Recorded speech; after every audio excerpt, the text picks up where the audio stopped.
The photograph captures a woman in an emerald silk dress standing beside a mahogany sideboard in a plantation parlor, her right hand resting on a crystal wine decanter that catches afternoon light streaming through tall windows. Elizabeth Marlowe, age 28, 5 feet 7 inches tall. Photographed on June 14, 1839, at Rosewood Plantation in Adams County, Mississippi.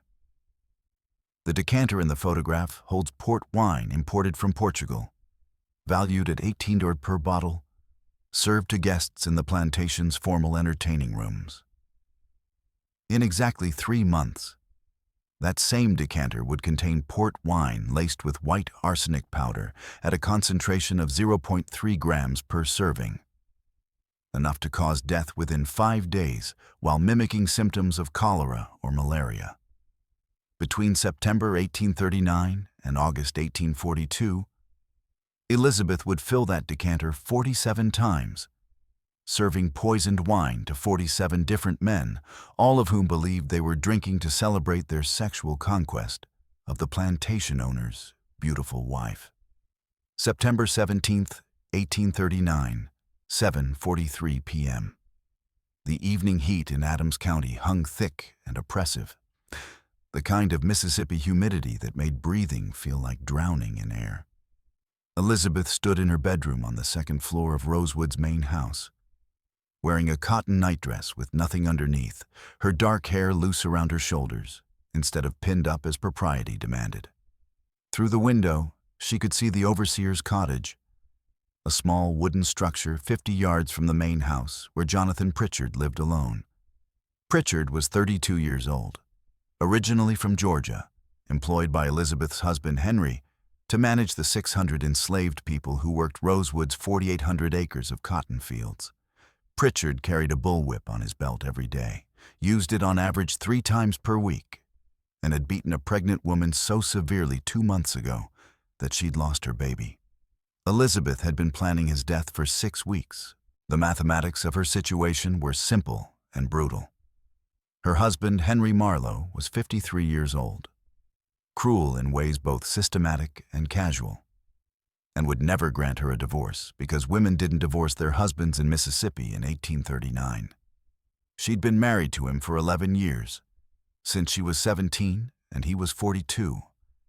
An arranged marriage between her merchant father and Natchez, who needed cash, and Henry, who needed social connections to expand his cotton business. 11 years of watching enslaved people beaten, raped, sold away from their families. 11 years of being Henry's property in almost the same way the 600 enslaved people were his property. The difference was that she slept in silk sheets instead of on dirt floors. But the fundamental lack of freedom was identical. Henry owned her body, her labor, her future, everything except the one thing he couldn't see or control: her mind. Elizabeth had realized something important 6 months earlier while watching Jonathan Pritchard whip a young man named Samuel for supposedly moving too slowly during cotton picking. The entire system of slavery in Adams County depended on approximately 200 white men, overseers, slave catchers, patrol riders, who maintained constant surveillance and immediate violence to control roughly 12,000 enslaved people. The ratio was 60 enslaved people for every white overseer. That meant the system was actually fragile. It depended on every overseer being present, vigilant, and willing to use violence without hesitation. Remove even a few overseers, and the surveillance gaps would widen. Remove enough overseers, and the entire system might collapse. But you couldn't just shoot overseers. That would bring investigations, military responses, mass reprisals against enslaved people. You needed deaths that looked natural, that occurred slowly enough that patterns weren't obvious, that happened to men nobody would miss too much because overseers were rough men from poor backgrounds who died from disease all the time anyway. And you needed a method of getting close enough to these men to deliver whatever would kill them. Elizabeth had 3 advantages that no enslaved person could ever have. First, she was white, which meant no white man would ever suspect her of murder. Second, she was beautiful. Genuinely beautiful in ways that made men stupid and careless. Third, she had access to white arsenic, which her husband kept in the plantation storehouse for killing rats, but which worked equally well on humans at slightly higher doses. The physics of arsenic poisoning were well understood by 1839, though not widely discussed in polite society. White arsenic, arsenic trioxide, was tasteless and odorless when dissolved in wine or spirits. A dose of 0.1 grams caused stomach pain and vomiting. A dose of 0.2 grams caused severe gastric distress that could be mistaken for food poisoning. A dose of 0.3 grams, delivered to a 180-pound man, caused symptoms that developed over 3 to 5 days: violent nausea, bloody diarrhea, severe dehydration, eventual organ failure, and death. The symptoms mimicked cholera almost perfectly. Doctors in Mississippi saw cholera deaths constantly, especially during summer months. One more death from cholera wouldn't trigger investigation. Elizabeth had been planning her approach to Jonathan Pritchard since mid-August. She'd observed his patterns, learned his schedule, discovered his weaknesses. Pritchard was unmarried, lonely, sexually frustrated after months in the countryside with no available white women. He drank heavily most evenings, sitting on his cottage porch with a bottle of whiskey. He watched the main house windows where Elizabeth sometimes appeared, silhouetted against lamplight. She'd seen him watching, had understood the hunger in his stare. Tonight, she would give him what he thought he wanted, and in the process, gain the ability to kill him whenever she chose. She left her bedroom at 7:45 p.m., walked downstairs through the main house that was empty, except for house slaves who knew better than to notice where the mistress went at night. Henry was in Natchez on business, wouldn't return until tomorrow evening. The household staff had learned long ago not to interfere with Elizabeth's movements. She'd been kind to them, had secretly taught several of them to read despite laws forbidding slave literacy, had protected them from Henry's worst impulses when possible. They would say nothing about her leaving the house, would swear they'd seen nothing if anyone asked. The walk to Pritchard's cottage took 90 seconds. Elizabeth moved through darkness between buildings, her bare feet making no sound on packed earth paths. She wore only the thin nightdress, visible as a pale shape in the darkness, but not identifiable as the plantation owner's wife, until she stepped onto Pritchard's porch and into the lamplight spilling from his window. She knocked once, soft but audible. 30 seconds passed. The door opened. Pritchard stood there in shirt and trousers, lamplight behind him, staring at Elizabeth with an expression that moved from confusion to shock to lust in the space of 3 heartbeats. "Mrs. Marlowe?" His voice was uncertain, disbelieving. "Ma'am, you shouldn't be here." "If Mr. Marlowe, my husband is in Natchez," Elizabeth interrupted, her voice low and calm. "He won't return until tomorrow evening. May I come in?" She didn't wait for an answer, stepping past him into the cottage's single room. The space was crude but functional. Bed, table, 2 chairs, a small stove for cooking. It smelled of sweat, tobacco, and lamp oil. Pritchard closed the door behind her, his hands shaking slightly. Elizabeth turned to face him, letting him see her clearly in the lamplight, letting him understand that the nightdress was effectively transparent, that she wore nothing beneath it, that she was offering something he'd fantasized about but never believed possible. "Mr. Pritchard," she said, keeping her voice steady despite the revulsion coiling in her stomach. "I find myself in a difficult situation. My marriage is unsatisfying. My husband is an old man who fails to meet certain needs. I've noticed you watching me these past weeks. I wondered if you might be interested in helping me address those needs." The words were calculated, designed to appeal to Pritchard's ego while framing the situation as her desperate hunger rather than seduction. Men like Pritchard needed to believe they were conquering rather than being manipulated. His face flushed red. His breathing accelerated. "Ma'am, this is... Mr. Marlowe would kill me if he knew I even thought about." "Then we'll ensure he never knows," Elizabeth said, stepping closer, placing her hand on Pritchard's chest. She could feel his heart hammering beneath her palm. "I'm not asking for romance, Mr. Pritchard. I'm not asking you to fall in love with me or make foolish promises. I'm simply asking if you'd like to bed me occasionally when my husband is away. In exchange, I'll make certain you're well compensated. Better whiskey, improved living conditions, perhaps a raise in your wages that I can arrange without my husband questioning the expense." Pritchard's resistance collapsed. That was the moment Elizabeth understood something crucial about human psychology. Men's sexual desire overrode every other consideration when presented with an opportunity they'd fantasized about but believed impossible. Pritchard pulled her to him, his hands rough on her body, his mouth crushing against hers.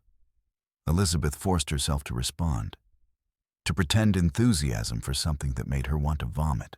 The sex that followed lasted approximately 12 minutes, performed on Pritchard's crude bed with minimal preliminary affection. Elizabeth focused on making appropriate sounds, on touching him in ways that suggested passion rather than tolerance, on creating the impression that she found him satisfying, when in reality she felt nothing except determination to complete this necessary step. When it was finished, Pritchard lay beside her, breathing heavily, his ego swollen larger than his recently deflated anatomy. "Jesus Christ," he muttered. "I can't believe... Mrs. Marlowe, you're the most beautiful woman I've ever..." "Call me Elizabeth when we're alone," she interrupted, sitting up and reaching for her nightdress. "And remember, this only works if you're absolutely discreet. If anyone learns about this, anyone at all, it ends immediately and you'll lose your position here. Do you understand?" Pritchard nodded eagerly. "Of course, I won't tell a soul. When can we... when would you like to meet again?" "I'll come to you when opportunities arise," Elizabeth said, pulling the nightdress over her head. "Usually when my husband travels, 2 or 3 times per month. And Mr. Pritchard, I'll bring wine next time. Good wine from my husband's cellar. We should celebrate our arrangement properly." She left the cottage at 8:17 p.m., walked back to the main house through darkness, went to her bedroom, and immediately washed herself with water from the pitcher on her dresser. The physical act with Pritchard had been necessary, but revolting. His hands had been rough, his technique selfish, his breath reeking of whiskey and tobacco. But she'd accomplished the first critical step. She'd established a pattern that would allow her regular private access to Pritchard. She'd created a situation where she could bring him wine without suspicion, and she'd given him reason to believe this arrangement would continue indefinitely, which meant he'd never suspect when the wine she brought started containing something besides alcohol. Elizabeth retrieved a small leather journal from the locked drawer in her writing desk, one her husband had never seen and never would. She opened to a blank page and wrote in careful script, "September 17th, 1839. Pritchard, established access. Ready for implementation within 2 weeks." Below that, she wrote a number, 147. She'd calculated it would take approximately 47 overseer deaths to reduce supervision across Adams County to the point where enslaved people could escape in significant numbers. Pritchard would be the first. 46 more would follow. At a rate of 1 death per month, the campaign would take just under 4 years. By 1843, if everything worked, The slave patrol system in Adams County would be so depleted that mass escapes would become possible. The white arsenic was stored in the plantation's main storehouse, a large wooden building 50 yards behind the main house, where supplies, equipment, and chemicals were kept. Elizabeth visited the storehouse the next afternoon while Henry was still in Natchez, entering through the door that only she and her husband had keys to access. The arsenic was kept in a clearly labeled tin container on a high shelf, used regularly for rat poisoning around the plantation's food storage areas. She removed approximately 6 grams of white powder, enough for 20 doses if she used 0.3 grams per serving. The amount was small enough that nobody would notice it missing, but large enough to last through multiple uses before she needed to return for more. She transported the arsenic back to the main house, wrapped in a handkerchief, hidden in her dress pocket. In her bedroom, she transferred the powder to a small glass vial previously used for perfume, stoppered it with a cork, and hid it in the locked drawer alongside her journal. The process took 7 minutes. Nobody saw her. Even if they had, what would they think? A plantation owner's wife retrieving something from storage was unremarkable. The fact that the something was poison intended for overseers was the one detail that would never occur to anyone. Because women, especially refined, educated white women, didn't poison people. That was Elizabeth's greatest advantage. She was literally invisible as a potential murderer because her race, gender, and social class made murder unthinkable to everyone around her. September 30th, 1839.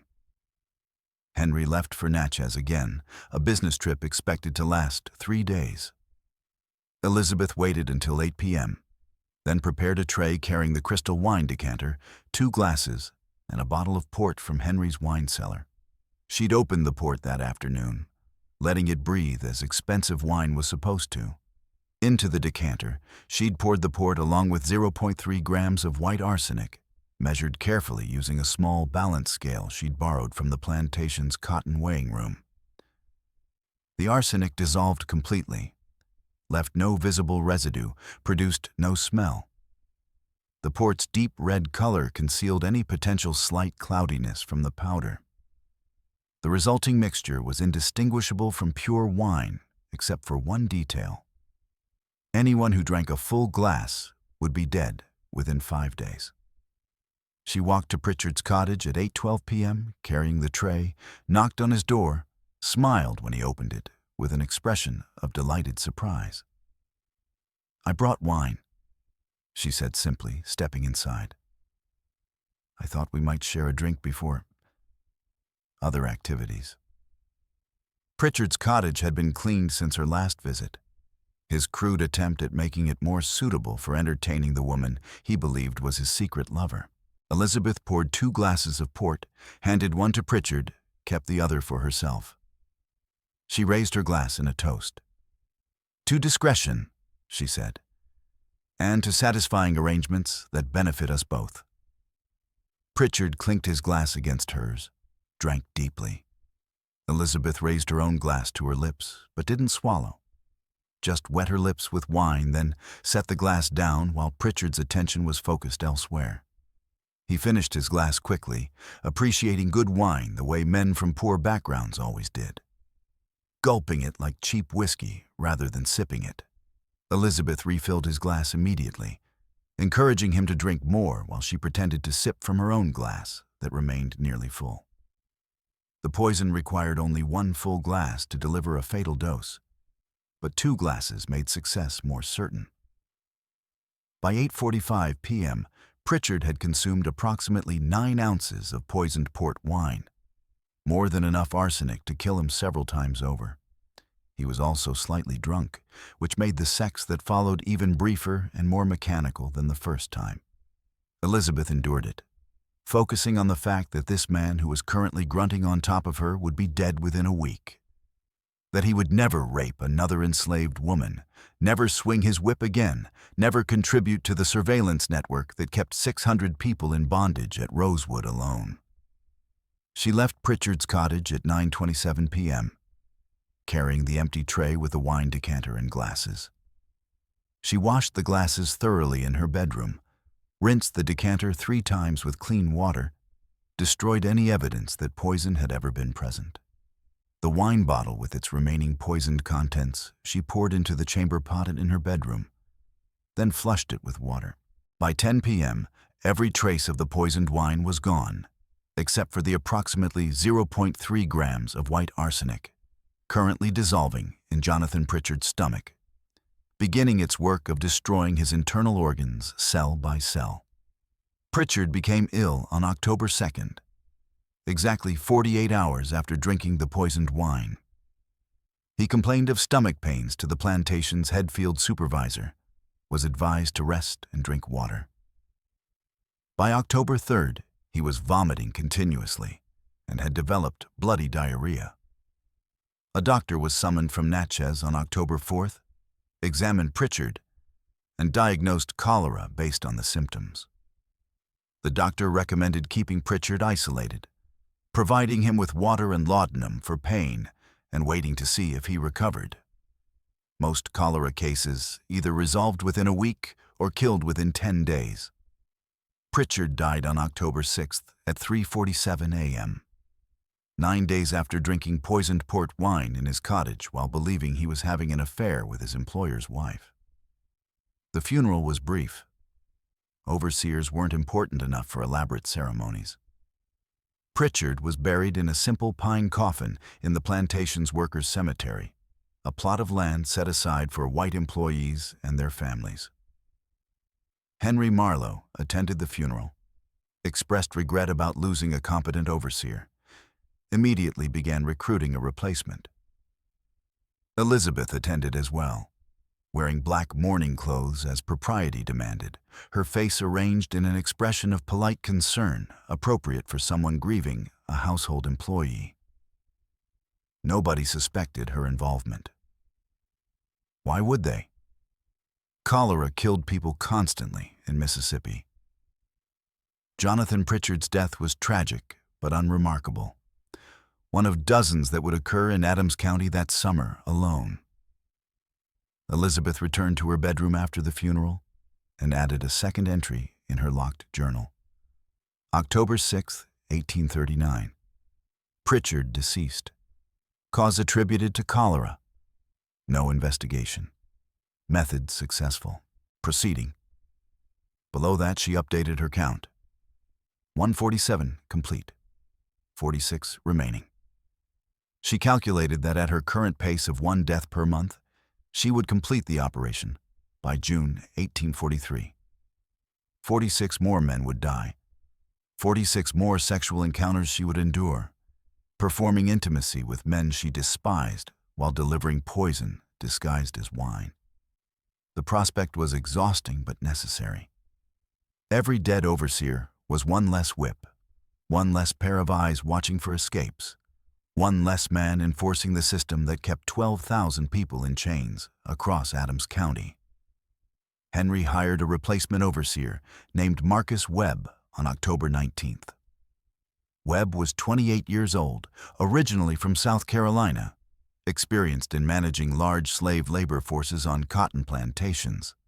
He moved into Pritchard's cottage, took over management of Rosewood's field workers, and within 2 weeks had established himself as even more brutal than his predecessor. Elizabeth watched him work for 3 weeks, learning his patterns, identifying his vulnerabilities. Webb was married, but his wife lived in South Carolina. A long-distance marriage maintained through occasional letters. He was lonely, isolated, susceptible to the same approach that had worked on Pritchard. On November 14th, Elizabeth knocked on his cottage door at 8:37 p.m. carrying a wine tray. Webb opened the door, saw the plantation owner's wife standing in lamplight, wearing a thin dress, and his resistance lasted approximately 40 seconds before collapsing under the weight of opportunity and desire. The pattern repeated: sex, wine, poison, death. Webb died on November 23rd after 9 days of illness attributed to malaria, which was also common in Mississippi and produced symptoms similar to arsenic poisoning. His replacement, a man named David Foster, was hired on December 2nd. Elizabeth seduced him on December 18th. Foster died on December 27th. His replacement, Thomas Klein, was hired on January 9th, 1840. Elizabeth poisoned him on January 24th. Klein died on February 1st. The operation was accelerating. Elizabeth had refined her technique, learned the optimal timing for seduction and poisoning, discovered that men's resistance evaporated almost instantly when presented with sexual access to a beautiful woman who seemed desperate for their attention. By March 1840, 5 overseers had died at Rosewood Plantation in 6 months. An unusual but not completely unprecedented mortality rate, given that cholera, malaria, yellow fever, and other diseases killed white men regularly in the Mississippi Delta. Henry Marlowe was frustrated by the turnover, complained about the difficulty of finding competent overseers, but never suspected anything beyond bad luck and unfortunate disease.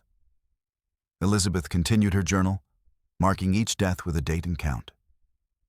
247, 347, 447, 547. She was ahead of schedule. At her current pace, she would complete all 47 deaths by early 1842 rather than 1843. But Rosewood alone wouldn't be enough. 5 dead overseers had reduced supervision on one plantation, but Adams County contained 43 major plantations, employing approximately 200 total overseers across 12,000 enslaved people. Elizabeth needed to expand her operation beyond Rosewood, needed to target overseers on neighboring plantations, needed to spread deaths across the county so that no single plantation looked suspicious, while the aggregate effect gradually collapsed the entire surveillance system. That meant she needed to leave her own plantation, needed to attend social gatherings where she could meet overseers from other estates, needed to expand her hunting ground from one cottage to the entire county. The solution came from an unexpected source: her husband's business. Henry Marlowe belonged to the Adams County Planters Association, a group of wealthy plantation owners who met monthly to discuss cotton prices, slave management techniques, and political issues affecting their industry. These meetings rotated between different plantations, always included extensive socializing, with wives attending alongside their husbands. Henry expected Elizabeth to attend, to play the role of gracious plantation mistress, entertaining important guests. She'd always found these gatherings tedious, but now she recognized their potential. Every meeting put her in contact with overseers from multiple plantations, men who managed security, worked as drivers, supervised field hands. Men who were watching Elizabeth just as Jonathan Pritchard had watched her, hungry for something beyond their reach. The March 1840 Planters Association meeting was held at Oakmont Plantation, 6 miles north of Rosewood. Elizabeth attended wearing a blue silk dress that emphasized her figure without being scandalously revealing. She moved through the crowd of planters and their wives, making polite conversation, and observed the overseers who stood at the edges of gatherings. These men weren't invited to socialize with the plantation owners. They were present as drivers or assistants, tasked with managing the enslaved workers who served food and drinks at these events. But they were there, watching, noticing the beautiful wives of wealthy men, fantasizing about things they'd never have. Elizabeth identified 3 targets at that single gathering. Robert Nash from Oakmont Plantation, standing near the stables watching her move through the crowd. Samuel Briggs from Willowbrook Plantation 5 miles east, helping manage the teams that drove guests' carriages. And John Sullivan from Magnolia Grove 3 miles south, supervising enslaved workers who served drinks on the lawn. She memorized their faces, their builds, details about where they worked. Over the next month, she would visit each plantation on various pretexts, returning borrowed items to neighboring wives, delivering messages from her husband to other planters, making social calls that gave her opportunities to observe these men's cottages and routines. Robert Nash died on April 19, 1840. After drinking poisoned wine Elizabeth had delivered to his cottage at Oakmont during an evening when she'd told her husband she was visiting Mrs. Pemberton, the Oakmont plantation owner's wife, to discuss charitable work for the church. Samuel Briggs died on May 7th. John Sullivan died on May 24th. The deaths occurred at different plantations, separated by miles, attributed to different diseases, investigated by different doctors who had no reason to compare notes or recognize patterns. Elizabeth's journal entries multiplied. 6:47, 7:47, 8:47. She was moving faster now, sometimes killing 2 men in a single month, expanding her range across Adams County. The sexual component remained necessary, but had become almost mechanical for Elizabeth. She'd learned to dissociate during the act, to let her body go through motions while her mind focused elsewhere. The men never noticed her detachment. They were too focused on their own pleasure, too convinced that they were skillfully seducing the plantation owner's wife rather than being manipulated by her. Every encounter followed the same pattern: seduction, sex, wine, poison, death. The only variation was location and victim, but the mechanics stayed consistent. Elizabeth became efficient at it, refined her approach to minimize time spent with each man while maximizing the chances of successful poisoning. By September 1840, 13 overseers had died across Adams County in 12 months. Nash, Briggs, Sullivan, and 10 others, whose names filled Elizabeth's journal in neat, careful script. The mortality rate was higher than normal, but still within the range of natural disease variation. Nobody connected the deaths because they occurred at different plantations under different circumstances. Some were attributed to cholera, others to malaria, several to yellow fever, a few to heart problems or other ailments. The common factor, that a beautiful woman had visited each man shortly before his death, was invisible because white women, especially wealthy married white women, were simply not suspects for serial poisoning. The very impossibility of the crime made it perfect. But Elizabeth was beginning to see effects. The Adams County Planters Association meeting in October 1840 included complaints from multiple plantation owners about difficulty finding reliable overseers, about the unusual mortality rate among supervisory staff, about increasing incidents of slaves attempting to escape or resisting discipline. The surveillance system was starting to crack. With 13 fewer overseers watching 12,000 enslaved people, gaps were appearing. Times when no white men were present to enforce immediate violence. Moments when enslaved people could move without being observed. Opportunities for small acts of resistance that would have been impossible under complete surveillance. The mathematics were working. Each dead overseer reduced total supervision by approximately 0.5%. But those 0.5% were accumulating into meaningful change. By January 1841, Elizabeth had killed 19 overseers. The count in her journal read 19 to 47, and she was exactly on track for completion by mid-1842. But she was also exhausted. 19 sexual encounters with men she despised, 19 careful poisonings that required perfect execution to avoid suspicion. 19 deaths she'd caused, and then watched as doctors diagnosed natural causes. The psychological toll was significant. She found herself detaching from reality at times, struggling to remember which lies she'd told to which people, fighting the urge to simply stop and accept that 19 was enough, even though her calculations showed clearly that 47 deaths were required to achieve system collapse. Then something unexpected happened.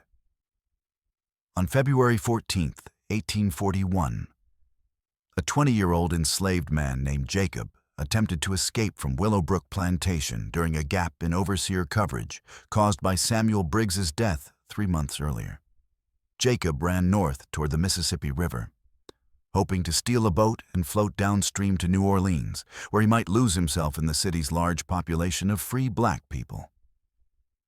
He was caught after 14 miles by slave catchers using dogs. But the significant detail was that he'd gotten 14 miles, farther than any attempted escape in Adams County in 5 years. The slave catchers who returned him noted in their report that supervision at Willowbrook appeared inadequate, that the plantation's remaining overseers were stretched too thin to maintain proper surveillance. Elizabeth read about Jacob's attempted escape in the Natchez newspaper, which reported such incidents as warnings to other enslaved people about the futility of running. But what Elizabeth read between the lines was proof that her plan was working. 14 miles represented a surveillance gap that wouldn't have existed with full overseer staffing. Jacob's attempt was the first visible crack in the control system. More would follow as Elizabeth continued reducing the number of men enforcing that system. By the time she reached 47 deaths, those cracks would become chasms wide enough for hundreds of people to escape through. She killed 3 more overseers in March 1841. Rapid work that pushed her count to 22 to 47 and brought her closer to the midpoint of her operation. But the accelerated pace meant increased risk. Doctors were starting to notice the unusual mortality rate among plantation overseers, though they still attributed it to disease clusters rather than deliberate poisoning. A physician named Dr. Samuel Harrison published a letter in the Natchez Gazette in April 1841, wondering whether some environmental factor, perhaps contaminated water sources or disease-carrying mosquitoes, was causing elevated death rates among overseers specifically. The letter concluded with a recommendation that plantation owners ensure their overseers practiced good sanitation and avoided drinking from suspect water sources. Elizabeth read Harrison's letter and understood she needed to slow down slightly.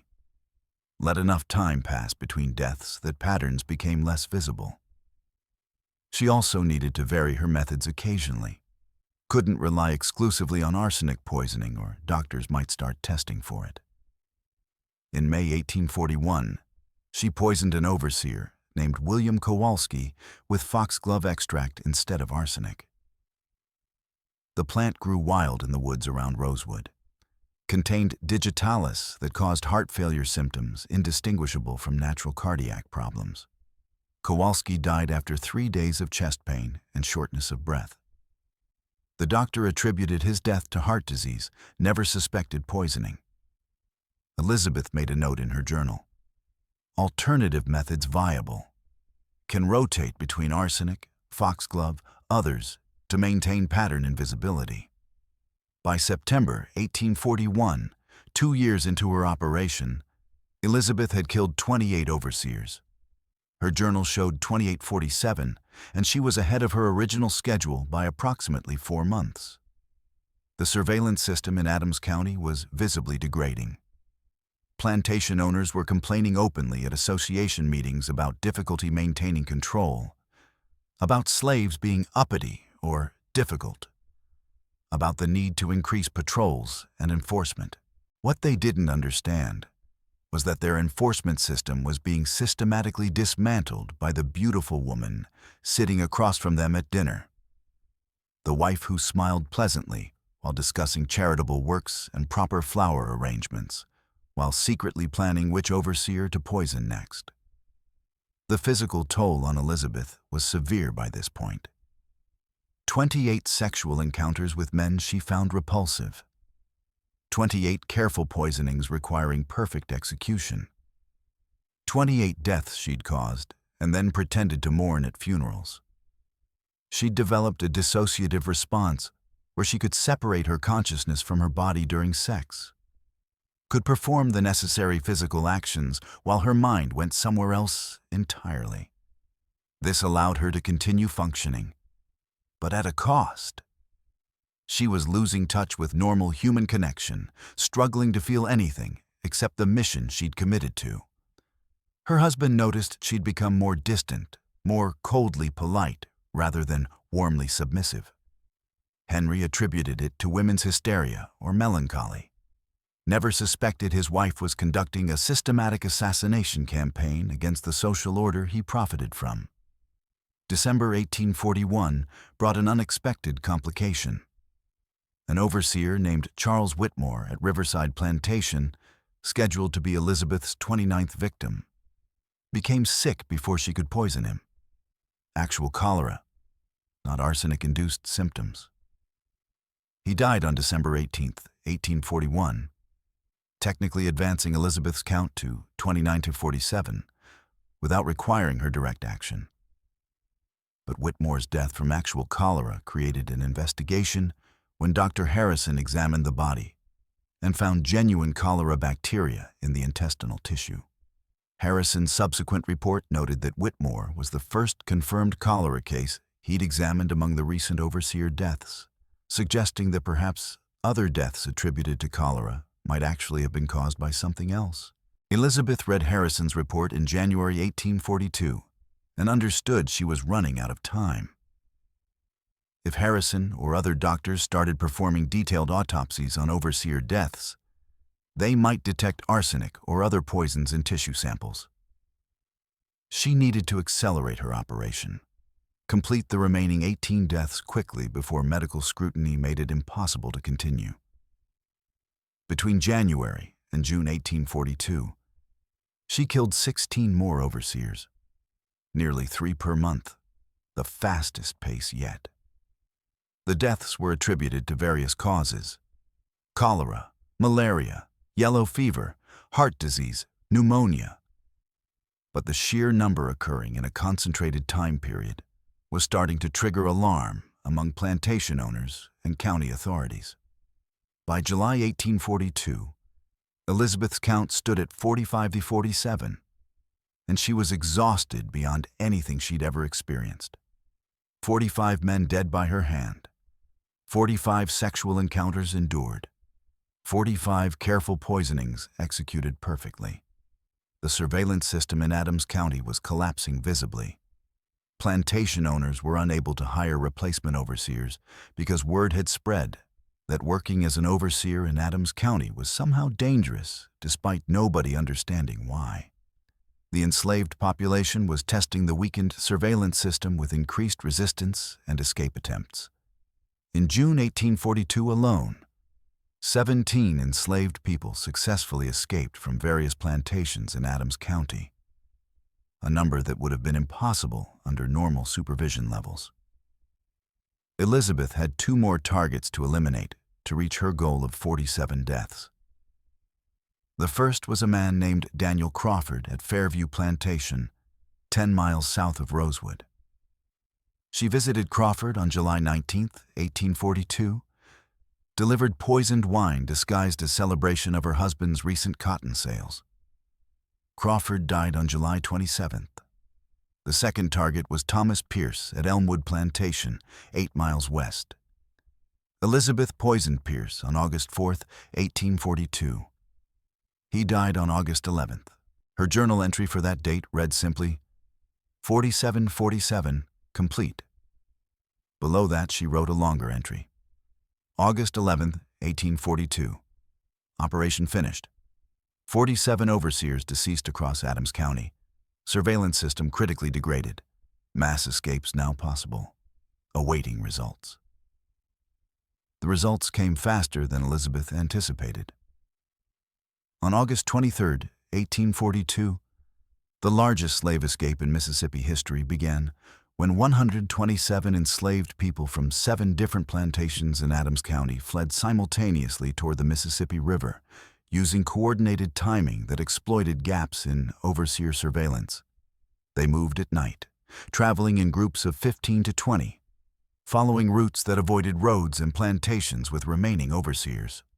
Slave catchers attempted pursuit, but were overwhelmed by the number and coordination of the escapes.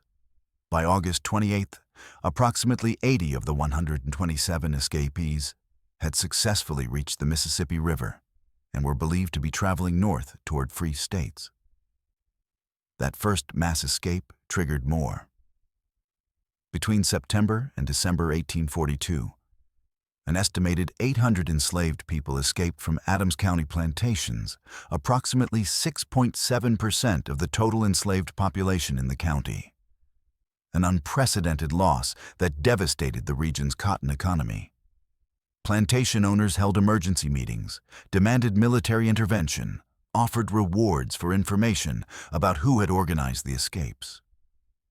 Federal marshals investigated, interviewed plantation staff, examined the circumstances that had allowed so many people to flee simultaneously. Their report, published in January 1843, concluded that the unusually high mortality rate among plantation overseers between 1839 and 1842 had created critical gaps in surveillance that enslaved people had exploited. The report recommended hiring more overseers and implementing stricter patrol systems.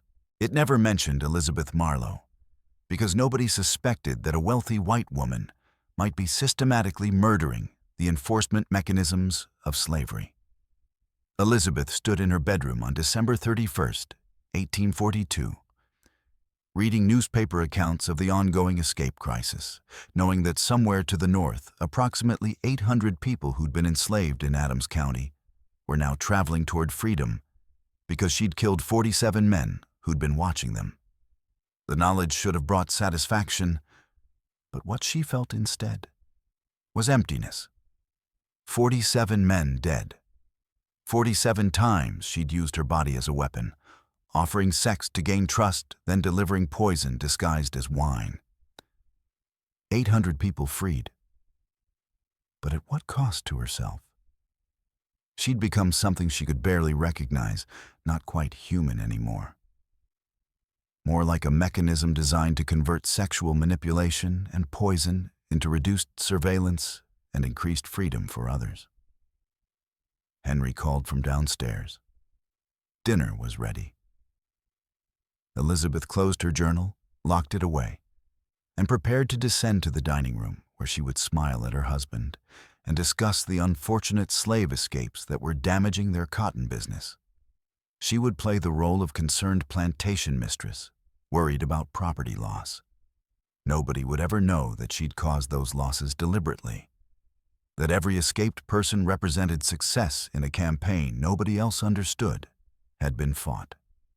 Elizabeth Marlowe, mass murderer and liberator, walked downstairs to eat dinner and pretend everything was normal while outside 800 people ran toward freedom, and 47 dead men rotted in graves across Adams County, killed by a woman nobody suspected and a bottle of wine everyone thought was just wine. The crystal wine decanter sat on the evidence table in the Adams County Courthouse on March 15, 1843, surrounded by other items seized from Elizabeth Marlowe's bedroom during her arrest 2 weeks earlier. Beside the decanter lay a leather journal containing 47 entries, each recording a name, date, method, and outcome. A glass vial that had once contained white arsenic powder. A second vial with dried foxglove extract. Letters from overseers arranging secret meetings. And a detailed map of Adams County with red marks indicating every plantation where an overseer had died between September 1839 and August 1842. The prosecution had laid out Elizabeth's entire operation in physical form, transforming 3 years of invisible murder into visible evidence that horrified the 200 spectators packed into the courtroom to witness the trial of the century. Elizabeth sat in the defendant's chair, wearing a plain gray dress, her hair pinned severely back, her hands folded in her lap with a calmness that unnerved everyone watching. She was 31 years old, had been married for 14 years, and had systematically murdered 47 men while maintaining the appearance of a respectable plantation wife. The prosecutor, a man named Thomas Caldwell from Natchez, stood before the jury of 12 white men and began his opening statement by holding up the journal. "Gentlemen of the jury, what you are about to hear will challenge everything you believe about the gentler sex, about the sanctity of Southern womanhood, about the nature of evil itself. This woman, this creature who appears so calm and refined, used her body as bait and poison as her weapon to commit the most extensive murder campaign in Mississippi history. The path to Elizabeth's arrest had begun not with brilliant detective work, but with simple bad luck. On February 12, 1843, a plantation owner named Robert Sutherland was organizing his late brother's papers at Magnolia Grove Plantation when he discovered a letter hidden in a desk drawer. The letter was from his brother James, who had died in May 1841 from what doctors had diagnosed as heart failure. The letter, dated May 3, 1841, was addressed to a friend in Natchez and described a recent encounter with the most beautiful woman I have ever bedded, the wife of a wealthy planter who came to me in the night bearing wine and promises. James had never mailed the letter, had hidden it instead, perhaps recognizing the danger of documenting an affair with another man's wife. But the letter's existence proved that Elizabeth Marlowe had visited James Sutherland 4 days before his death, had brought him wine, had engaged in sexual relations with him. Robert Sutherland brought the letter to County Sheriff William Hayes on February 14th, asking whether his brother's death might warrant investigation. Hayes initially dismissed it. Wealthy women didn't murder overseers, and James Sutherland's death certificate clearly stated heart failure as cause of death. But Sutherland persisted, pointing out that Elizabeth's visit occurred suspiciously close to James's death. Hayes agreed to make discreet inquiries. He visited Magnolia Grove's remaining overseers, asked if they'd seen Mrs. Marlowe visiting James Sutherland. 2 men confirmed they'd seen her arrive at Sutherland's cottage around 8 p.m. on May 3rd, carrying a tray with wine, had seen her leave approximately 90 minutes later. Hayes began checking other overseer deaths, asking plantation staff whether they'd seen Elizabeth Marlowe visiting any of the deceased men before they died. The pattern emerged within a week. At least 12 overseers who died between 1839 and 1842 had been visited by Elizabeth Marlowe in the days before their deaths. Always at night, always carrying wine, always alone. The visits had seemed unremarkable at the time. Plantation owners' wives occasionally brought food or drink to employees, especially during holidays or after good harvests. But the concentration of visits preceding deaths was statistically impossible to explain as coincidence. Hayes obtained a warrant to search Rosewood Plantation on February 28, 1843. He arrived with 6 deputies, informed Henry Marlowe that his wife was under investigation for multiple murders, and proceeded to search Elizabeth's bedroom over her husband's outraged protests. They found the journal within 15 minutes, locked in Elizabeth's writing desk, but easily opened once deputies broke the lock. The journal contained everything: dates, names, methods, detailed notes about each victim's routine and vulnerabilities. Entry after entry documenting systematic murder. September 17, 1839. Pritchard, established access, ready for implementation within 2 weeks, 147. October 6, 1839. Pritchard deceased. Cause attributed to cholera. No investigation. Method successful. 247 complete. 46 remaining. The journal entries continued through August 1842, ending with August 11, 1842. Operation finished. 47 overseers deceased across Adams County. Surveillance system critically degraded. Mass escapes now possible. Awaiting results. Hayes arrested Elizabeth immediately. The news spread through Adams County within hours. The plantation owner's wife, who'd murdered 47 overseers using sex and poison. The revelation shocked white society so completely that many refused to believe it initially. Women didn't do such things. Beautiful, refined, educated white women certainly didn't seduce men they intended to murder. The cognitive dissonance was so severe that several plantation owners insisted the journal must be a forgery, that Elizabeth was being framed by abolitionists or by enslaved people seeking to discredit the planter class. But the physical evidence was overwhelming. The arsenic vial matched the batch stored in Rosewood's warehouse. The foxglove vial contained residue that matched plants growing wild on the property.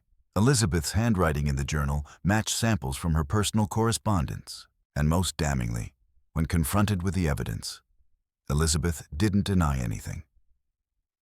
Her first statement to Sheriff Hayes, recorded on March 1, 1843, was brief and direct. Every word in that journal is true. I killed 47 men between September 1839 and August 1842. I used arsenic, foxglove, and occasionally other substances. I seduced each man to gain private access, then poisoned them with wine or other beverages. My goal was to reduce overseer populations in Adams County to the point where the slave surveillance system would collapse, allowing mass escapes. 800 people escaped as a direct result of my actions. I consider the operation successful and have no regrets about any death I caused. The trial began on March 13, 1843. In a courthouse so packed with spectators that Sheriff Hayes had to station deputies at the doors to prevent overcrowding. The prosecution's case was straightforward. 47 counts of first-degree murder, each supported by journal entries, physical evidence, and witness testimony from plantation staff who'd seen Elizabeth visiting victims before their deaths. Caldwell, the prosecutor, spent 3 days presenting evidence, calling witness after witness who described seeing Elizabeth enter overseers' cottages at night, seeing her leave hours later, seeing those same men fall ill and die within days. The testimony was damning and relentless, building an overwhelming case that Elizabeth had systematically murdered dozens of men. But the defense strategy was even more shocking than the crimes themselves. Elizabeth's attorney, a man named Marcus Whitfield, who'd been appointed by the court when no other lawyer would take her case, didn't contest the facts. Instead, he argued justification based on the brutality of the slavery system Elizabeth had been fighting against.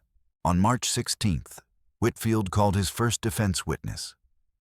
Not a character witness for Elizabeth, but an escaped slave named Samuel, who'd fled Adams County during the August 1842 mass escape.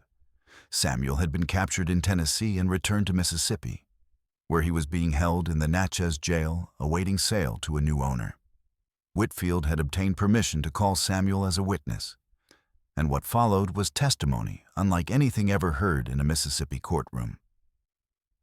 Samuel took the stand shackled, guarded by 2 deputies, and described in calm, detailed language what life had been like under the overseers Elizabeth had killed.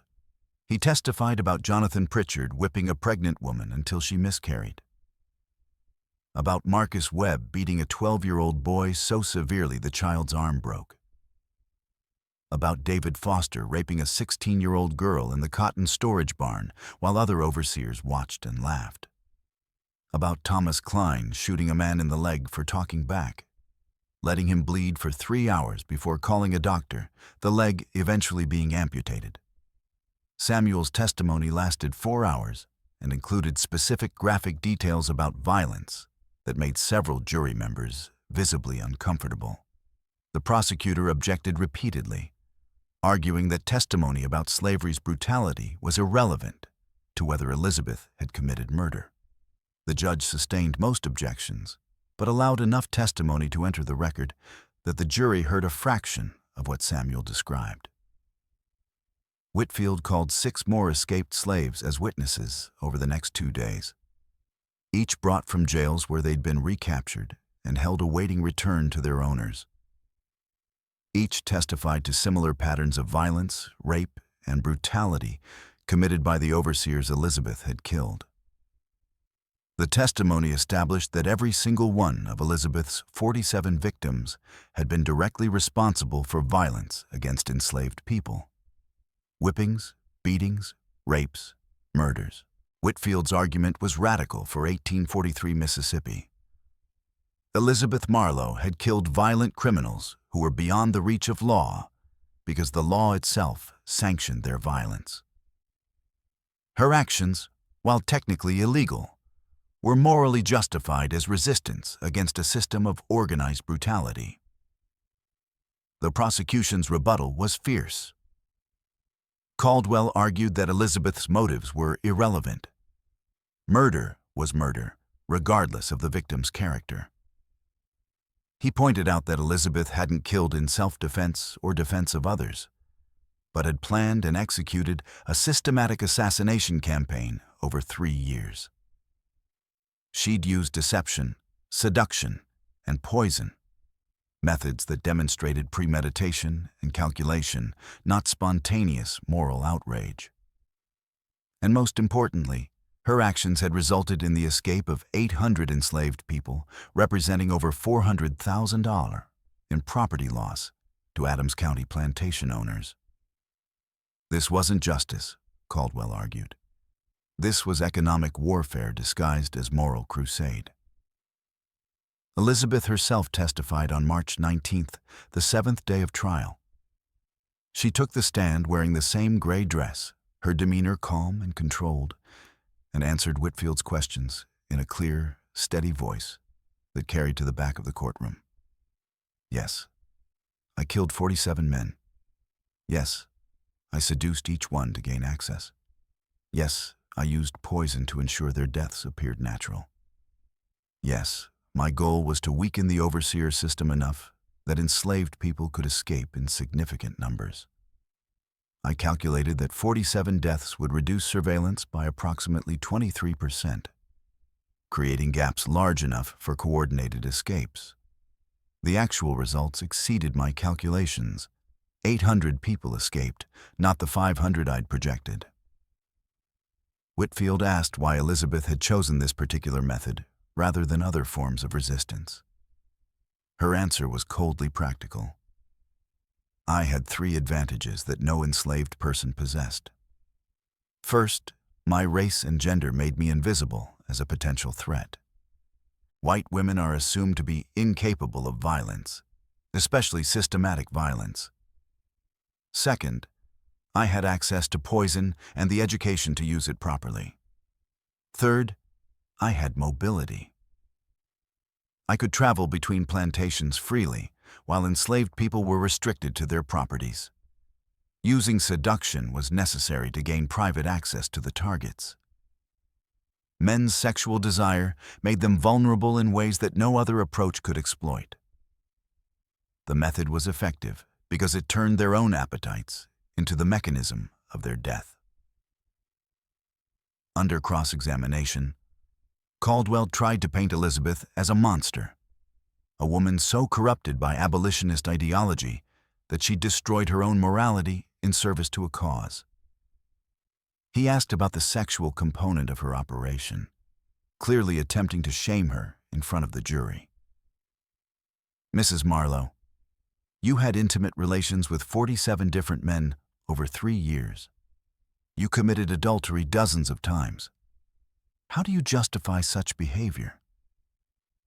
Elizabeth's response was blunt.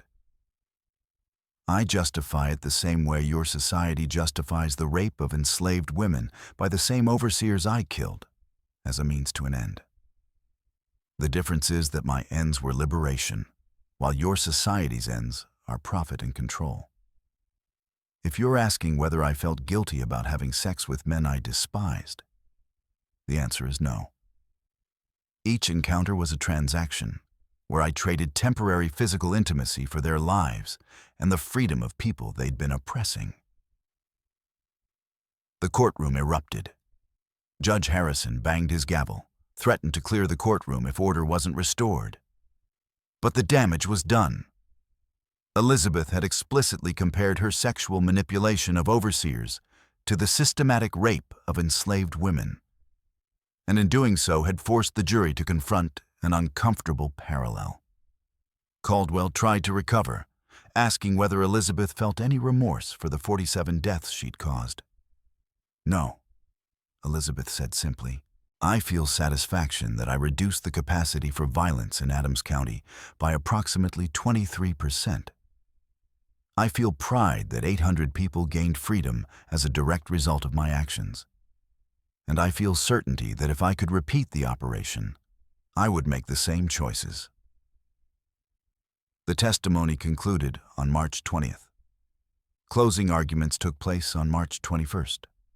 Caldwell's closing was passionate, arguing that Elizabeth represented a threat to the entire social order, that her actions couldn't be tolerated regardless of her motives, that convicting her was essential to maintaining the stability of Mississippi's slave-based economy. Whitfield's closing was equally passionate, arguing that Elizabeth had acted to stop ongoing violence that the legal system refused to address, that her 47 victims had themselves been murderers and rapists protected by unjust laws, that convicting her would be endorsing the very brutality she'd fought against. The jury deliberated for 6 hours on March 21st, returning at 9:47 p.m. with a verdict: guilty on all 47 counts of first-degree murder. Under Mississippi law, each conviction carried a mandatory death sentence. Judge Harrison scheduled Elizabeth's execution for April 15, 1843, giving her attorneys 3 weeks to file appeals. The courtroom exploded with reactions, some spectators cheering the conviction, others crying out in protest. Elizabeth remained motionless, her expression unchanged, as deputies led her back to the jail cell where she'd been held since her arrest. The reaction to Elizabeth's conviction split along predictable lines. White plantation owners and their allies celebrated the verdict as necessary justice, arguing that Elizabeth's execution would discourage other acts of resistance and restore confidence in the overseer system. Abolitionist newspapers in northern states published extensive coverage of the trial, holding Elizabeth up as a martyr who'd sacrificed herself fighting slavery. The Charleston Mercury called her a demon in woman's form who seduced and murdered dozens of innocent men. The Boston Liberator called her a hero who used the only weapons available to her to combat an institution of systematic violence. The enslaved community's reaction was more complex and harder to document, since enslaved people couldn't speak publicly without risking punishment. But oral histories collected decades later reveal that Elizabeth became a legendary figure among freed slaves who'd lived in Adams County during her operation. Stories circulated about the white woman who killed the overseers, often embellished with details that hadn't appeared in court records. Some versions claimed she'd killed over 100 men. Others said she'd been an abolitionist spy sent from the North. The core narrative remained consistent. A white woman had used her privilege and position to systematically murder the men who'd been most directly responsible for violence against enslaved people, and in doing so had created opportunities for hundreds to escape. Elizabeth spent her final 3 weeks in a jail cell, writing letters and compiling additional documentation. Her attorney, Whitfield, visited daily, discussing appeal strategies, though both knew the appeals would fail. Mississippi's Supreme Court had no basis to overturn a conviction supported by Elizabeth's own confession and overwhelming physical evidence. But Elizabeth wasn't writing for appeals purposes. She was writing a comprehensive account of her operation, why she'd planned it, how she'd executed it, what she'd learned about human psychology and social systems through the process. The resulting document, titled An Account of Systematic Resistance Through Targeted Assassination, ran to 147 pages and provided unprecedented detail about how one person could systematically attack a system of oppression using deception and poison. The document was never published during Elizabeth's lifetime, but copies circulated among abolitionist networks in the North. Excerpts appeared in underground newspapers read by free black communities and escaped slaves. The methods Elizabeth described: how to identify vulnerable targets, how to exploit sexual desire as a point of access, how to use poison that mimicked natural disease, how to maintain patterns invisible to authorities, became studied by people seeking ways to resist slavery. There's evidence that at least 3 other similar operations were attempted in Virginia, Georgia, and Louisiana between 1843 and 1850, though none achieved the scale or success of Elizabeth's campaign. Each attempted operation resulted in the deaths of multiple overseers before the perpetrators were caught and executed. Henry Marlowe filed for divorce on March 25, 1843, claiming that Elizabeth's crimes had destroyed their marriage and brought shame to his family name. The divorce was granted immediately. No judge would force a man to remain married to a convicted serial murderer. Henry sold Rosewood Plantation in April 1843 for $180,000, approximately half its previous value. The price depressed by the property's association with Elizabeth's crimes. He moved to New Orleans, changed his surname to Marlowe, and died in 1847 from yellow fever, still attempting to distance himself from his former wife's notoriety. Elizabeth's execution was scheduled for dawn on April 15, 1843. The method was hanging, standard for murder convictions in Mississippi. Approximately 1,000 people gathered at the Adams County Courthouse Square to witness the execution. A mix of plantation owners wanting to see justice done and curious spectators drawn by the sensational nature of the case. Elizabeth walked to the gallows at 6:23 a.m., escorted by Sheriff Hayes and 2 deputies. She wore a simple white dress and carried no Bible or religious text, having refused the services of a minister who'd offered to provide last rites. She told Whitfield she had no interest in seeking forgiveness from a God who'd apparently tolerated slavery for thousands of years. At the gallows, tradition allowed the condemned to make final statements. Elizabeth spoke for approximately 4 minutes, her voice clear and steady, addressing the crowd that had gathered to watch her die. "I killed 47 men between 1839 and 1842. Each man was directly responsible for violence against enslaved people. Each death I caused reduced the capacity for oppression in this county by a measurable amount. As a result of my actions, approximately 800 enslaved people escaped to freedom. I consider this an acceptable exchange. 47 lives taken in service of 800 lives freed. Some of you here believe I'll face divine judgment for these killings. Perhaps. But if God exists and is just, I'll face that judgment knowing I fought against a system that denied humanity to thousands of people for profit. I regret nothing I did. I would do it again if circumstances allowed." The hangman placed the noose around Elizabeth's neck at 6:31 a.m. The trap door opened at 6:32 a.m. Elizabeth Marlowe died instantly from a broken neck, her body hanging for 30 minutes as protocol required before being cut down and placed in a simple pine coffin. She was buried in the Adams County Paupers Cemetery, denied burial in consecrated ground due to her crimes. No marker was placed on her grave. Her family had disowned her and had no interest in preserving her memory. Within 10 years, the exact location of her burial was forgotten. But the impact of what Elizabeth had done continued to reverberate through Adams County and beyond. The immediate effect was a complete reorganization of the overseer system across Mississippi. Plantation owners implemented new security measures. Overseers were required to live in groups rather than alone, were forbidden from socializing with plantation owners' wives without supervision, were subject to regular medical examinations to detect poison exposure early. The cost of hiring overseers increased dramatically, as men demanded higher wages to compensate for the perceived danger of the position. Some plantations couldn't afford the increased costs and had to reduce their overseer staff, which ironically created exactly the kind of surveillance gaps Elizabeth had intended to cause. The psychological impact on white society was profound.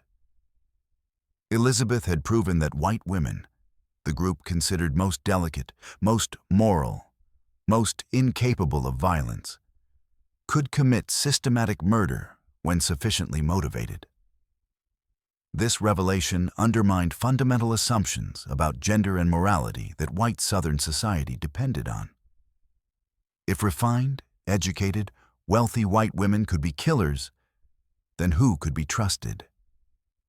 The paranoia this created affected social relationships throughout the South for decades. Plantation owners became suspicious of their wives. Overseers became wary of any woman showing interest in them. The careful social order that had seemed so stable was revealed to be far more fragile than anyone had believed. The impact on enslaved people was similarly complex.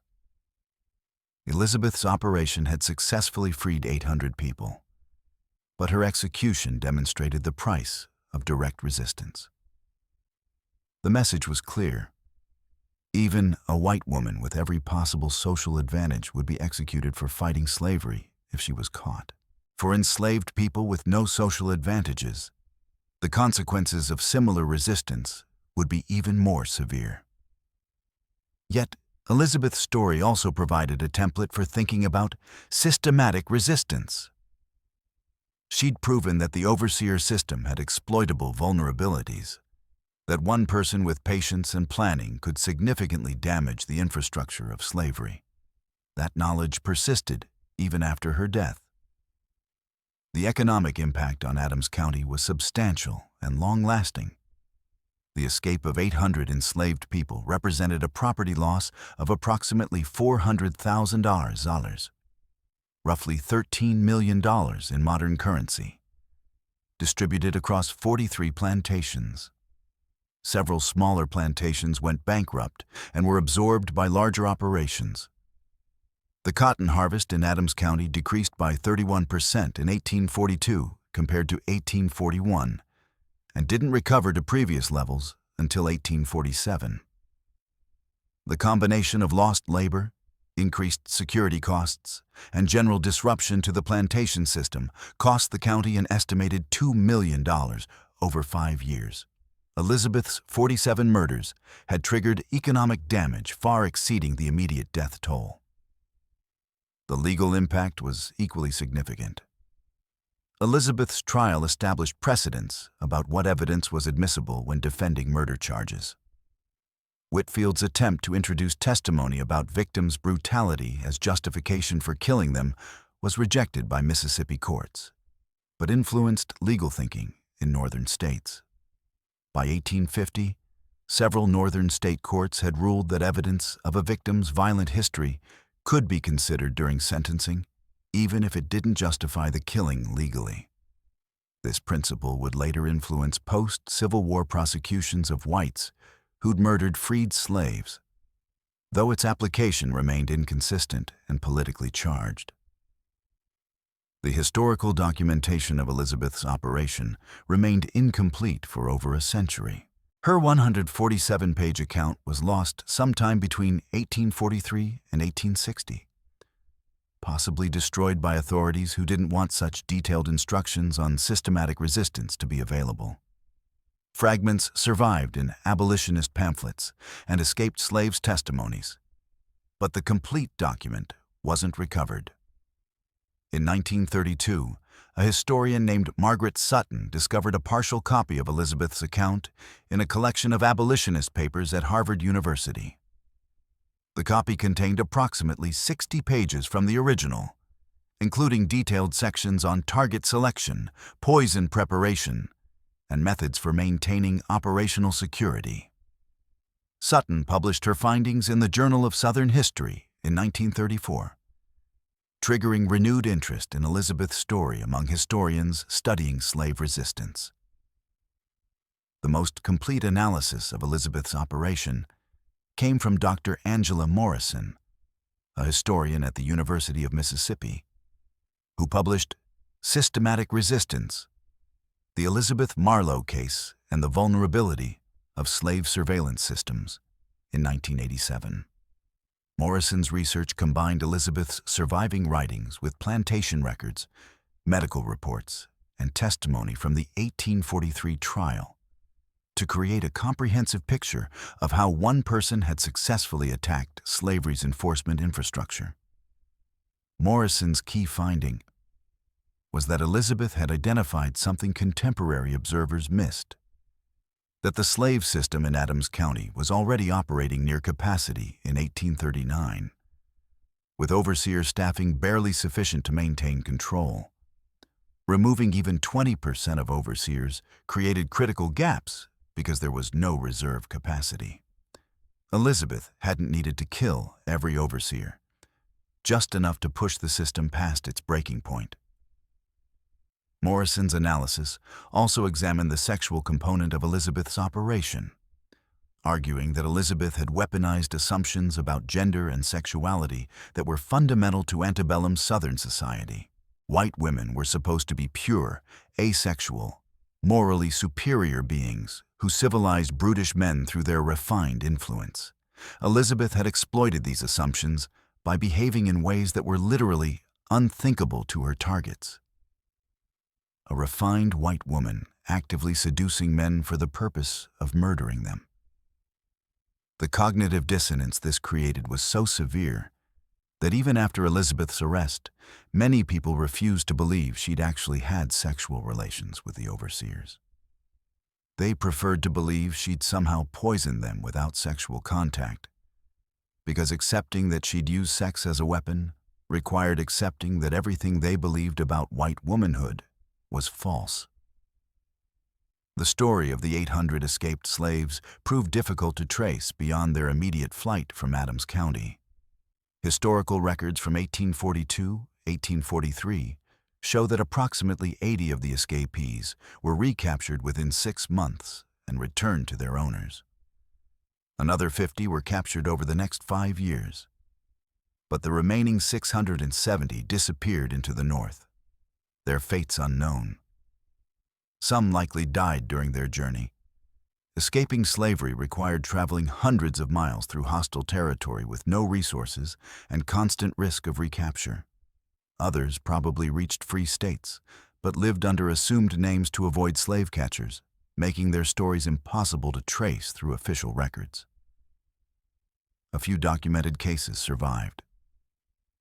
A man named Jacob Williams appeared in Detroit city records in 1845, described as a refugee from Mississippi slavery, who worked as a carpenter and had arrived in 1842. A woman named Sarah Thompson was recorded in Philadelphia church records in 1846 as a former slave from Adams County who'd escaped during the Great Flight and now worked as a seamstress. A family named the Johnsons, parents and 3 children, appeared in Boston in 1843 and told abolitionists they'd walked from Mississippi to Pennsylvania over 3 months, then worked in Philadelphia for 6 months to earn money for the final journey to Boston. These scattered records suggest that at least some of the 800 escapees succeeded in building new lives in freedom, though how many remained unknown. Elizabeth's wine decanter, the physical object that had delivered death to 47 men, remained in the Adams County Courthouse evidence room until 1891, when it was sold at public auction along with other historical items from the county's archives. A collector from Natchez purchased it for $12, displayed it in his private collection for 20 years, then donated it to the Mississippi State Historical Society in 1911. The decanter is currently held in the Society's archives, displayed occasionally in exhibits about antebellum Mississippi. The placard beside it describes it as crystal wine decanter used by Elizabeth Marlowe to serve poisoned wine to 47 plantation overseers between 1839 and 1842. Visitors can see the elegant crystal, imagine wine being poured, picture men drinking and dying without ever knowing the beautiful woman who'd seduced them had been planning their deaths from the beginning. The mathematical analysis of Elizabeth's operation revealed its sophistication. She'd calculated that 47 overseer deaths would reduce total surveillance capacity across Adams County by approximately 23%. Her actual results exceeded this. The 47 deaths, combined with the difficulty of hiring replacements, reduced effective surveillance by approximately 31%. She'd predicted that 23% reduction would enable 500 escapes. The actual 800 escapes represented a 60% increase over her projections, suggesting she'd underestimated how quickly the system would collapse once pushed past its threshold. Modern analysis of Elizabeth's methods by forensic psychologists reveals patterns consistent with systematic, rather than impulsive, killing. She demonstrated patience, planning, and emotional detachment characteristic of organized serial killers. But her motivation distinguished her from typical serial killers. She wasn't killing for pleasure, power, or compulsion. She was killing to achieve a specific strategic objective: system degradation sufficient to enable mass escapes. This combination of serial killer methodology with political motivation is extremely rare in criminal history. The only comparable cases involve political assassins who killed multiple targets systematically. But even those cases typically involve shorter time frames and fewer victims than Elizabeth's 3-year, 47-victim operation. The sexual dynamics of Elizabeth's operation remained controversial even among scholars studying her case. Some feminist historians argue that framing Elizabeth as using seduction gives her too much credit for agency. She was trapped in a system that gave women almost no power except sexual power, and she used the only weapon available to her. Others argue that describing the sex as transactional or instrumental minimizes the very real trauma Elizabeth experienced through 47 intimate encounters with men she despised. A third perspective, advanced by Morrison and others, argues that Elizabeth herself never viewed the sexual component as traumatic because she'd completely dissociated from it psychologically. Her journal entries describe the sex with clinical detachment, treating it as a mechanical task required to achieve objectives, rather than as intimate contact with any emotional component. The poison itself remained Elizabeth's most effective tool. Arsenic was nearly perfect for her purposes. Tasteless, odorless, symptoms that mimicked common diseases, available in every plantation storehouse. The fact that she'd supplemented arsenic with foxglove and other substances demonstrated sophisticated understanding of toxicology, unusual for 1840s Mississippi. Historians have speculated about where Elizabeth learned her poison knowledge. The most likely source was medical texts in her husband's library.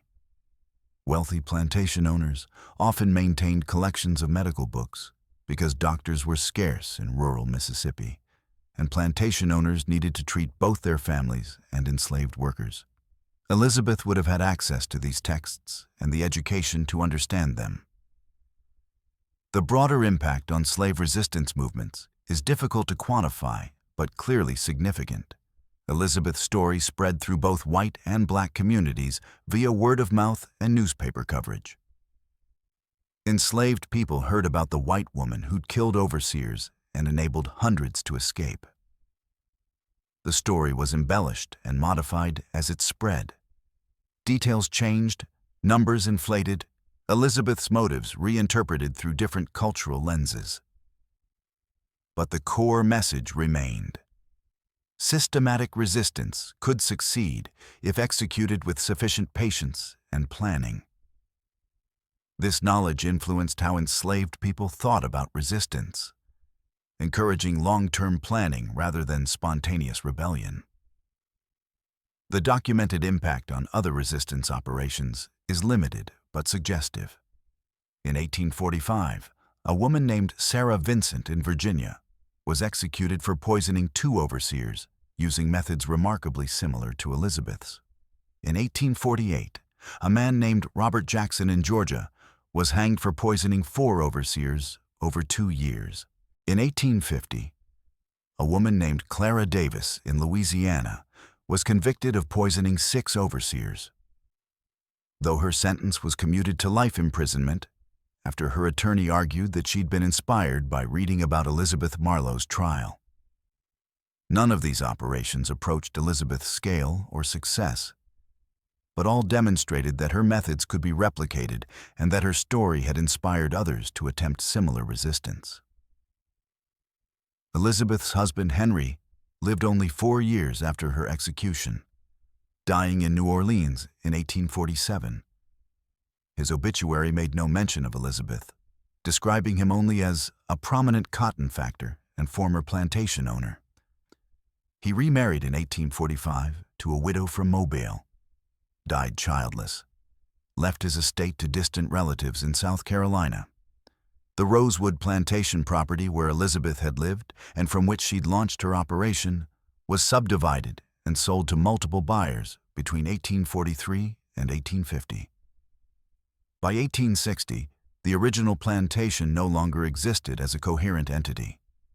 Its land had been absorbed into neighboring properties, its buildings demolished or repurposed. The site where Elizabeth's bedroom had been, where she'd hidden her journal and poison, where she'd planned 47 murders, became a cotton field worked by different enslaved people on a different plantation. The Civil War brought unexpected vindication of Elizabeth's analysis. When Union forces occupied Adams County in 1863, the weakened overseer system collapsed completely within days. The county's remaining enslaved people, approximately 8,000 by 1863, down from 12,000 in 1839, fled to Union lines en masse. Military reports from Union officers described encountering minimal resistance from plantation security because there simply weren't enough overseers or slave catchers to maintain control once Union troops arrived. A report from Colonel Marcus Webb of the 15th Illinois Infantry, dated June 1863, noted, "The slave system in Adams County appears to have been fragile for years. Our arrival triggered complete collapse of slave patrol infrastructure within 72 hours. Spoke with freed slaves who mentioned that overseer staffing had never recovered after some kind of disease outbreak in early 1840s that killed many overseers. Investigation revealed unusually high mortality rate among plantation overseers between 1839 and 1842. Local whites attributed it to disease cluster. Freed slaves I interviewed believed it was deliberately caused by someone, possibly a white woman, though details were fragmentary and perhaps exaggerated." Webb's report didn't mention Elizabeth by name, but the details matched her operation exactly. 20 years after her execution, her work was still affecting Adams County's capacity to maintain slavery. The system she'd weakened in 1839 to 1842 had never fully recovered by the time the Civil War destroyed it completely. In a very real sense, Elizabeth had achieved her strategic objective. She'd reduced the surveillance capacity enough that when external pressure, Union military occupation, was applied, the system collapsed immediately rather than resisting as more robust slave systems did in other regions. The final accounting of Elizabeth's operation yields the following statistics. 47 overseers killed between September 1839 and August 1842. 800 enslaved people escaped from Adams County during and immediately after the operation, approximately $400,000 in immediate property loss to plantation owners. Additional $2 million in economic damage over 5 years from disrupted plantation operations, 23% reduction in overseer staffing across Adams County by August 1842, 31% reduction in effective surveillance capacity when accounting for difficulty hiring replacements, 0 arrests until February 1843, meaning the operation ran successfully for 40 months before detection, 100% conviction rate. Elizabeth never denied the charges and provided detailed confession. Execution on April 15, 1843. Exactly 6 months after her final murder. Modern historians debate whether Elizabeth Marlowe should be considered a hero or a monster. The abolitionist perspective holds her as one of the most effective direct action opponents of slavery in American history. A woman who killed dozens of oppressors and freed hundreds of enslaved people using only intelligence, deception, and poison. The law enforcement perspective views her as a serial killer who used sex and poison to murder men systematically over 3 years. The feminist perspective sees her as a woman trapped by patriarchal marriage, using the only tools available to resist a system that oppressed both her and enslaved people. The truth likely incorporates elements of all three perspectives. What's undeniable is that Elizabeth Marlowe killed more people than any other documented female murderer in 19th century America. She did it systematically, methodically, and with specific strategic objectives that she largely achieved. 800 people gained freedom as a direct result of her actions. Whether those 800 freed lives justify 47 taken lives is a moral calculus that each observer must calculate for themselves. Elizabeth herself calculated it was justified and never expressed regret. The wine decanter sits in the Mississippi State Historical Society archives, a crystalline reminder that the most devastating weapons don't always look dangerous. Elizabeth understood something profound about human psychology, that men's sexual desire could override their survival instincts, that the offer of something they desperately wanted would make them ignore warning signs that might have saved their lives. She weaponized this understanding across 47 encounters, serving death in crystal glasses to men who believed they were receiving love, or at least lust, from a woman they'd never suspected could kill them. The slaves who escaped because of Elizabeth's operation lived and died throughout the North over subsequent decades. Their descendants never knew that their freedom had been purchased with systematic murder by a white woman using poisoned wine.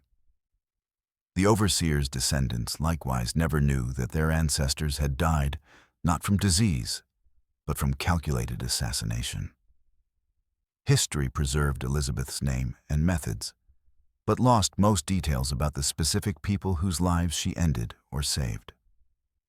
She became symbolic, the plantation wife who killed for freedom, while the specific humans affected by her actions faded into demographic statistics. Elizabeth Marlowe was hanged on April 15, 1843, at age 31. She died having killed 47 men, freed 800 people, and proven that one person with intelligence and determination could significantly damage even a system as entrenched as slavery. She demonstrated that refined white women could commit systematic violence despite every cultural assumption to the contrary. She showed that poison and deception could accomplish what guns and rebellion couldn't. And she left behind a crystal wine decanter and a 147-page manual on systematic resistance that influenced abolitionists and frightened slaveholders for decades after her death. The final entry in her journal, written the night before her execution while imprisoned in the Adams County Jail, read, "Tomorrow I hang for killing 47 men. I regret nothing except that I could not kill more. Every overseer death weakened the system of violence that kept thousands in bondage. 800 escaped because I killed those 47. If I had more time, I could have killed another 47 and freed another 800. But 47 was enough to prove the system was vulnerable. Others will learn from what I did. The methods are documented. The vulnerabilities are exposed. Slavery will fall eventually because people like me exist who are willing to kill slavers systematically until there aren't enough left to maintain the system. The wine decanter remains. Anyone with poison and patience can do what I did." Elizabeth was wrong about one thing. Not many others did what she did. Her operation remained unique in scale and duration. But she was right that her methods exposed vulnerabilities in slavery's enforcement infrastructure. And she was right that documenting those vulnerabilities would influence future resistance. Her story became legendary in abolitionist circles, a tale of how one person could fight a system everyone claimed was invincible. The crystal decanter that delivered death to 47 men sits in an archive, available for viewing during museum hours. a reminder that the most elegant vessels can carry poison and the most refined women can kill systematically. When they decide the system they live under must be destroyed by any means necessary.